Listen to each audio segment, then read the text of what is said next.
আসসালামাইকুম। এসিএর পক্ষ থেকে তোমাদের সকলকে জানাচ্ছি আন্তরিক শুভেচ্ছা ও অভিনন্দন। আমরা বাংলা ব্যাকরণের আরেকটি নতুন ভিডিও নিয়ে হাজির হয়েছি। এই ভিডিওতে আমরা পরিচ্ছেদ 25 আবেগ নিয়ে কথা বলবো। তাহলে চলো শুরু করা যাক। মনের নানা ভাব ও আবেগকে প্রকাশ করা হয় যেসব শব্দ দিয়ে, সেগুলোকে আবেগ বলে। অর্থাৎ আবেগ অর্থ তুমি মনের ভাব প্রকাশ করার জন্য যে শব্দগুলো ব্যবহার করো, যেমন আমার খুব ব্যথা করছে, হ্যাঁ তুমি ভালোই খেলেছো, তুমি অবশ্যই জিতবে। এই যে তুমি শব্দগুলো ব্যবহার করলে এবং হ্যাঁ, এই শব্দগুলো তুমি মনের ভাব প্রকাশ করার জন্য ব্যবহার করলে। এই যে শব্দগুলো আছে এগুলোই আবেগ। এই ধরনের শব্দ বাক্যের অন্য শব্দের সঙ্গে সরাসরি সম্পর্কিত না হয়ে আলাদাভাবে বা স্বাধীনভাবে ব্যবহার হয়। এগুলো স্বাধীনভাবে ব্যবহার হয়। যেমন বলছে ছি ছি, আহা, বাহ, সাবাস, হাই হাই ইত্যাদি। নিচে বিভিন্ন ধরনের আবেগের শব্দের প্রয়োগ দেখানো হলো। আবেগ শব্দের প্রয়োগ দেখানো হয়েছে নিচে। চলো আমরা দেখে নিই। সিদ্ধান্ত আবেগ, অর্থাৎ তুমি যখন কোনো সিদ্ধান্ত নাও, এ জাতীয় শব্দের সাহায্যে অনুমোদন, সম্মতি, সমর্থন ইত্যাদি বোঝায়। অর্থাৎ তুমি যখন কোনো কাজের অনুমতি দাও বা সম্বোধন দাও বা সমর্থন করো ইত্যাদি বোঝায়। যেমন হ্যাঁ আমাদের জিততেই হবে, হ্যাঁ আমাদের জিততেই হবে, হ্যাঁ তুমি এটা কি করছো, একটা সম্মতি দিয়েছো। বেশ তবে যাওয়া যাক, বেশ তবে যাওয়াই যাক, এটা বলেছো। এটা হলো সিদ্ধান্ত আবেগ। তারপরে দেখো, তার পরবর্তীতে রয়েছে প্রশংসা আবেগ। এ ধরনের আবেগে প্রশংসা বোঝায়। যখন তুমি খুব ভালো রেজাল্ট করো, তখন তোমার বাবাকে বললো বাহ, তোমার বাবা তোমাকে বললো সাবাস, তোমার রেজাল্ট খুবই ভালো হয়েছে, আমি খুবই খুশি।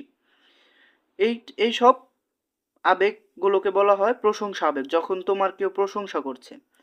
আবার তুমি কোনো কাজ করছো, সেটা দেখে কেউ বিরক্ত হয়ে গেছে, অবজ্ঞা, ঘৃণা বা বিরক্তি ইত্যাদি মনোভাব প্রকাশে ব্যবহার হয় ছি বা জ্বালা। এখানে মনে রাখবে, তোমাদের বইতে যে উদাহরণগুলো দেওয়া আছে এই উদাহরণগুলোর বাইরে পরীক্ষায় আর কোনো উদাহরণ আসবে না। তাই এই উদাহরণগুলি ভালো মতো পড়লে তুমি সকল এমসিকিউ খুব ভালো মতোই পারবে। এই যে দুইটা করে উদাহরণ দেওয়া আছে এগুলো খুব ভালো মতো পড়বে। এবং আতঙ্ক আবেগ, তুমি কোনো কাজ দেখে হঠাৎ যদি কোনো আতঙ্ক হয়ে যাও, তাহলে সেটার নামে আতঙ্ক আবেগ।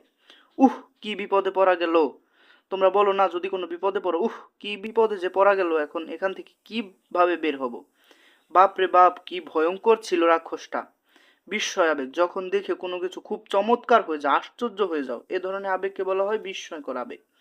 যেমন আরে আবার এখন এলে, তুমি না আগে একবার আসলে, এখন আবার আসলে, কি চমৎকার দৃশ্য, হা হা রে, কি চমৎকার একটা দৃশ্য। করুণা আবেগ, এ ধরনের আবেগ সাধারণত করুণা বোঝায়। যেমন কেউ যদি মারা যায়, আহা লোকটা খুব ভালো ছিল কিন্তু মারা গেল, আহা বেচারার কত কষ্ট, হায় হায় ওর এখন কি হবে। তোমরা এই আবেগটা যখন পড়বা, তখন তোমরা পড়ার উদ্দেশ্যে পড়বা না, তোমরা পড়বা এটা বাস্তব জীবনের সাথে একটু রিলেট করে পড়বা, তাহলে দেখবা খুব সহজে মনে থাকবে। এবং তারপরে আছে সম্বোধন আবেগ।